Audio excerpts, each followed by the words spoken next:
ഇപ്പോൾ കഴക്കൂട്ടത്തെ ബാധിക്കില്ലായിരിക്കും. പക്ഷേ ഇപ്പോൾ ഇന്ന് ഷോൺ ജോർജും പി.സി. ജോർജും ഒക്കെ പറഞ്ഞ കാര്യങ്ങളുണ്ടല്ലോ സഭയെക്കുറിച്ച്. സഭയെ വിശ്വാസത്തിലെടുത്തതാണ് ബി.ജെ.പി. അവരുടെ ആവശ്യങ്ങൾ നടത്തിക്കൊടുക്കുവാൻ ശ്രമിച്ചതുമാണ് ക്രൈസ്തവ സമുദായത്തിൻ്റെ. പക്ഷേ യു.ഡി.എഫിന് വോട്ട് ചെയ്യണമെന്ന രീതിയിൽ സഭാ നേതൃത്വങ്ങൾ പറഞ്ഞു എന്നുള്ളതാണ്. ബി.ജെ.പിക്ക് വോട്ട് ചെയ്യരുത് എന്നുള്ള രീതിയിൽ. അപ്പോൾ അത് ബുദ്ധിമുട്ടിച്ചിട്ടുണ്ടോ? അത് ബി.ജെ.പിക്ക് ഇവിടെ അങ്ങനെ ഒരു പ്രശ്നമില്ലല്ലോ. കഴക്കൂട്ടത്തെ അല്ലേ ഞാൻ ചോദിച്ചത്. അത് ബാക്കിയുള്ള സാഹചര്യം എനിക്കറിയില്ല. കാരണം ഞാൻ കഴിഞ്ഞ ഒരു പ്രാക്ടിക്കലി ഒരു മാസമായിട്ട്, ഒരു മാസമല്ല, ഒരു 10-40 ദിവസമായിട്ട് ഞാൻ കഴക്കൂട്ടത്തിൻ്റെ അതിർത്തിക്ക് പുറത്തുള്ള കാര്യങ്ങളെക്കുറിച്ചൊന്നും ഞാൻ ചിന്തിച്ചിട്ടില്ല. കാരണം ഈ തെരഞ്ഞെടുപ്പിൽ ജയിക്കുക എന്നുള്ളത് ഓരോ സ്ഥാനാർത്ഥി അവരവരുടെ ഉത്തരവാദിത്വമാണ്. സംസ്ഥാന തലത്തിൽ സഭാ നേതൃത്വമായിട്ടുള്ള ചർച്ച എന്താണ്, അത്തരം കാര്യങ്ങളെക്കുറിച്ച് എനിക്ക് അറിവില്ലാത്തതുകൊണ്ട് എനിക്ക് അതിനെക്കുറിച്ച് അഭിപ്രായം പറയാൻ പറ്റില്ല.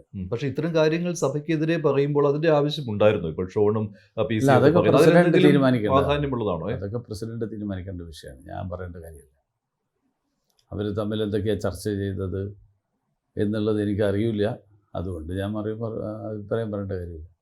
പക്ഷേ ഇപ്പോൾ ഈ കന്യാസ്ത്രീകളുടെ കാര്യത്തിലൊക്കെ ബി.ജെ.പിയുടെ ഇടപെടൽ നടന്നതാണല്ലോ. ഇപ്പോൾ FCRA വിഷയത്തിൽ ഇപ്പോൾ തന്നെ ആ ബില്ല് നടപ്പാക്കുന്നില്ല. അതും അവരുടെ ആശങ്ക കൂടി പരിഗണിച്ചുകൊണ്ടാണല്ലോ.